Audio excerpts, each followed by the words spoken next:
وَلَقَدْ آتَيْنَا مُوسَى الْكِتَابَ وَقَفَّيْنَا مِن بَعْدِهِ بِالرُّسُلِ وَآتَيْنَا عِيسَى ابْنَ مَرْيَمَ الْبَيِّنَاتِ وَأَيَّدْنَاهُ بِرُوحِ الْقُدُسِ أَفَكُلَّمَا جَاءَكُمْ رَسُولٌ بِمَا لَا تَهْوَى أَنفُسُكُمُ اسْتَكْبَرْتُمْ فَفَرِيقًا كَذَّبْتُمْ وَفَرِيقًا تَقْتُلُونَ۔ اور ہم نے موسیٰ علیہ السلام کو کتاب دی اور ان کے بعد اور رسول بھی بھیجے، اور ہم نے عیسیٰ ابن مریم علیہ السلام کو روشن دلیلیں دیں اور روح القدس سے ان کی تائید کرائی۔ لیکن جب کبھی تمہارے پاس رسول وہ چیز لائے جو تمہاری طبیعتوں کے خلاف تھی، تم نے جھٹ سے تکبر کیا، بعض کو تو جھٹلا دیا اور بعض کو قتل بھی کر ڈالا۔ سامعین، اب اس آیت کی تفسیر سماعت کیجیے۔ انبیاء علیہ السلام کے ساتھ بنی اسرائیل کا سلوک۔ بنی اسرائیل کے عناد و تکبر اور ان کی خواہش پرستی کا بیان ہو رہا ہے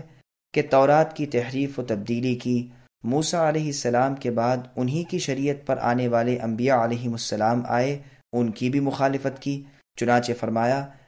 اِنَّا أَنزَلْنَا التَّوْرَاةَ إِلَى آخِرِ الْآيَةِ، یعنی ہم نے تورات نازل فرمائی جس میں ہدایت تھی اور نور تھا، جس پر انبیاء خود بھی عمل کرتے اور یہودیوں کو حکم دیتے رہے۔ ان کے علماء اور درویش بھی اس کے ماننے کا حکم کرتے تھے۔ الغرض پے در پے ایکے بعد دیگرے انبیاء کرام بنی اسرائیل میں آتے رہے، یہاں تک کہ یہ سلسلہ عیسیٰ علیہ السلام پر ختم ہوا۔ انہیں انجیل ملی جس میں بعض احکام تورات کے خلاف بھی تھے، اسی لیے انہیں نئے معجزات بھی ملے، جیسے مردوں کو اللہ تعالیٰ کے حکم سے زندہ کر دینا، مٹی سے پرند بنا کر اس میں پھونک مار کر اللہ تعالیٰ کے حکم سے اڑا دینا، بیماروں کو اپنے دم جھاڑنے سے یعنی رقیہ کے ذریعے اللہ کے حکم سے اچھا کر دینا،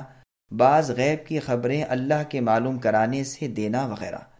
پھر آپ کی تائید میں روح القدس یعنی جبریل علیہ السلام کو لگا دیا،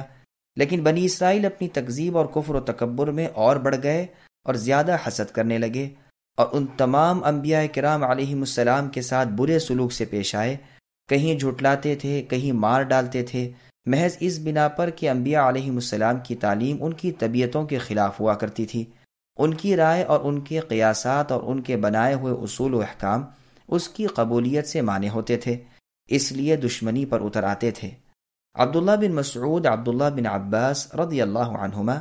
نیز محمد بن کعب القرظی، اسماعیل بن خالد سدی، ربیع بن انس، عطیہ العوفی اور قتادہ رحمہم اللہ کا قول یہی ہے کہ روح القدس سے مراد جبریل علیہ السلام ہے، جیسے قرآن کریم میں اور جگہ ہے نزل بہ الروح الامین، یعنی اس قرآن کو لے کر روح الامین جبریل علیہ السلام اترتے ہیں۔ صحیح بخاری میں تعلیقاً مروی ہے کہ رسول اللہ صلی اللہ علیہ وسلم نے حسان بن ثابت رضی اللہ عنہ شاعر رسول کے لیے مسجد میں ممبر رکھوایا، وہ مشرکین کی ہجوم کا جواب دیتے تھے اور رسول اللہ ان کے لیے دعا کرتے تھے کہ اے اللہ حسان کی روح القدس یعنی جبریل سے مدد کیجیے، جیسے کہ یہ آپ کے نبی کی طرف سے جواب دیتے ہیں۔ صحیح بخاری کی ایک اور حدیث میں ہے کہ حسان بن ثابت رضی اللہ عنہ خلافت فاروقی کے زمانے میں ایک مرتبہ مسجد نبوی میں کچھ اشعار پڑھ رہے تھے۔ عمر رضی اللہ عنہ نے آپ کی طرف تیز نگاہیں اٹھائیں تو آپ رضی اللہ عنہ نے فرمایا میں تو اس وقت بھی ان شعروں کو یہاں پڑھتا تھا جب یہاں آپ سے بہتر شخص موجود تھے۔ پھر ابو ہریرہ رضی اللہ عنہ کی طرف دیکھ کر فرمایا ابو ہریرہ، تمہیں اللہ کی قسم،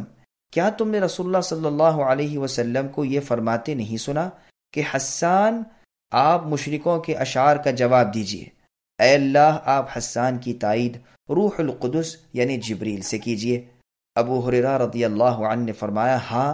اللہ کی قسم میں نے رسول صلی اللہ علیہ وسلم سے یہ سنا ہے۔ صحیح بخاری کی ایک اور روایت میں ہے کہ رسول اللہ نے فرمایا حسان تم ان مشرکوں کی ہجو کرو، جبریل علیہ السلام تمہارے ساتھ ہے۔ حسان رضی اللہ عنہ کے شعر میں بھی جبریل علیہ السلام کو روح القدس کہا گیا ہے۔